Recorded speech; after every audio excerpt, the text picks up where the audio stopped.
If you've ever found yourself jumping back and forth between Jira and Confluence, trying to keep project documentation in sync with your work, today's tutorial is going to be a game changer.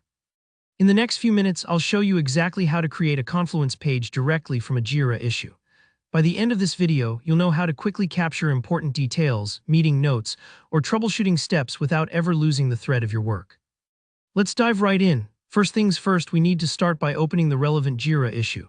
This could be a story, a task, or even a pesky bug you're working on. Just head to the exact work item that needs some extra documentation. The key here is that starting from the issue itself keeps everything contextual. No more wondering which document goes with which bug report, everything stays connected. Once you've got that Jira issue in front of you, look for the little plus button near the top of the issue view. This button is labeled Add or Create Related Work. If you're using a newer layout, you might notice a Confluence content area on the right side instead. Again, just look for the plus icon there, it works the same way. If you ever feel lost, just remember that Jira makes it pretty obvious where to add more context. Don't hesitate to click around, nothing you do here is permanent until you hit Create. When you hit that plus button, a menu pops up. Go ahead and select Create Page. Sometimes you'll see Whiteboard as an option too, but for now, let's stick with a standard page. This step is actually a shortcut that saves you from switching over to Confluence and hunting for the right space.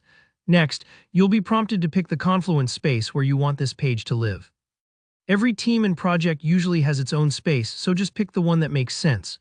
You might also see an option to select a parent page. This just means, for example, that you can file your testing notes under a broader project documentation section if you want to stay organized.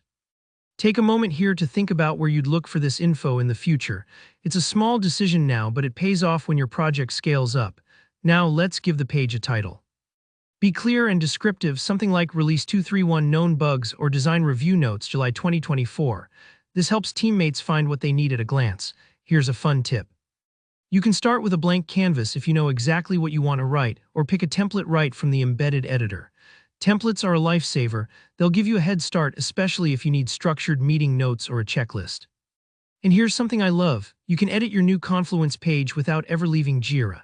The editor pops up right there, embedded inside Jira, so you can jot down your notes, upload screenshots, or copy in steps to reproduce a bug, all without losing context. Once you're happy with your page, just save it. The magic is that your page is instantly and automatically linked to that Jira issue.